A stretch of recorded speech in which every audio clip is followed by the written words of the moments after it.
বন্ধুরা এখন আমরা রয়েছি মহিষাঘাটের ভেতরের দিকে। তো অবস্থাটা একবার দেখো, দেখো রাস্তার উপরে কি পরিমাণ জল।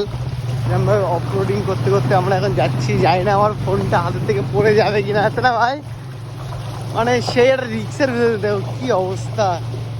দেখো এটা কিন্তু রাস্তা, সামনে গাড়িটা জুম করে দাও। দেখো সামনের গাড়িটা দেখো, চাটনি হয়ে যাবে রে। চলো চলো চলো, আস্তে আস্তে।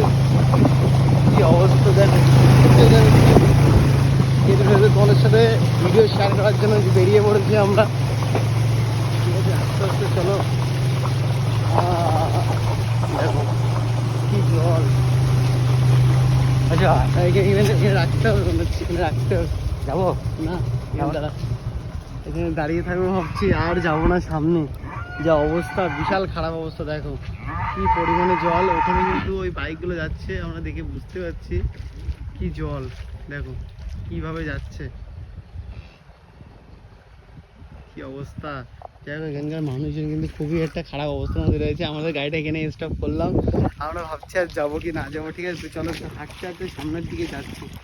ঠিক আছে, এই দেখো বাড়ির ভেতরে ভেতরে সব পুরো জল কিন্তু। ঠিক আছে, আছেন বিষয়। দেখো রাস্তার থেকে খোয়া পুরো উঠে চলে আসছে, তাহলে বুঝতে পারছো রাস্তার কি অবস্থা এখানে। ঠিক আছে, আছেন বিষয়। হেঁটে হেঁটে যাওয়া যাচ্ছে, কিন্তু আর বাইক টাইক নিয়ে কিন্তু যাওয়া যাচ্ছে না। ঠিক আছে, ওই দেখো দাদারা কিন্তু আসছে, কিরমভাবে আসতে হচ্ছে দেখো। দেখো এই হচ্ছে জল, রাস্তায় এই হচ্ছে এই পরিমাণ জল, পাওয়া যায়। এছেন বিষয়। দেখো ওয়েদারটা দেখাতে পাচ্ছি। একবার চলো এই গ্রামে গ্রামে গিয়ে তোমার সাথে ভিডিও শেয়ার করো। যদি ভিডিওটা ভালো লাগে অবশ্যই একটা লাইক করে দিও। দেখাচ্ছি নেক্সট ভিডিওতে, চলো বাই।